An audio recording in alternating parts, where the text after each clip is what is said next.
So today I kind of want to talk about this topic of optimization, and actually to kind of put it into context, I'm going to go through a quick example here. So in this case, I'm going to be talking about the height of a plane at t seconds being modeled by this equation here. So obviously we've seen equations mostly in y and x, and today we'll just be doing one in terms of h and t. So first of all, let's talk about, well, what would be the height at 1 second? You can have a go, you can pause this and do this on your own, otherwise I'm going to start talking through it. But I would believe that at time t equals 1, when you plug that in, you should be getting that h equals to, well, minus a half plus 4 plus 1. So overall, that sounds like 4.5 meters. So far we know that at 1 second in, our plane is at 4.5 meters. Well, what about at 6 seconds in then? So if we just plug that one in now, we work out that actually our plane is at a height of, bear with me, minus a half times 6 squared, so minus 18, plus 4 times 6, so plus 24, plus 1, so that's going to be 7 meters. And actually, well, it seems like the height of this plane is varying, and you do expect that, don't you? And, well, if we wanted to actually see what the full range of motion was, we can actually just plot the graph, which I've done here. Well, here. So actually this whole graph here shows a height at different times.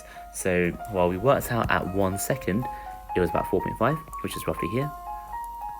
Yep, so that does seem like 4.5. And also at 6 seconds, it seems to be, well, slightly higher. Let me line that up a bit better. And there.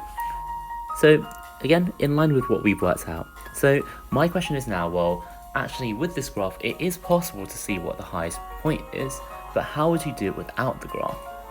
And well, actually, what do we think? I'd say that given that this is a parabola, perhaps the best thing to think about would actually be, well, we want to find out what is the turning point. And actually we did a lot of work on that yesterday. So finding the turning point in this case, well, if we want to do quote-unquote dy by dx, this time around we're not talking about the actual dy by dx, we'll be talking about dh by dt, because I'll be choosing to differentiate this whole expression with respect to time. So in that case, dh by dt, we should be getting negative t plus 4.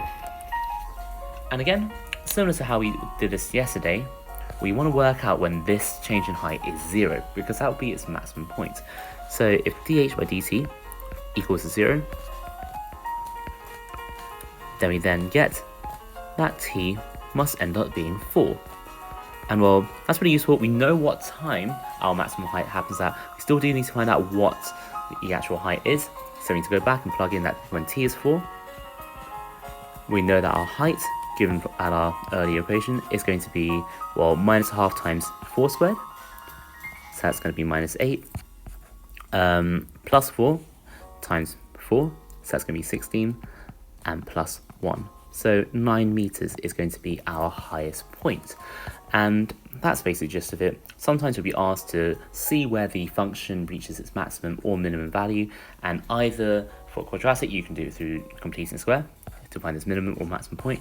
Alternatively, you can just find the differentiated form and solve for, well, in this case it's dh by dt.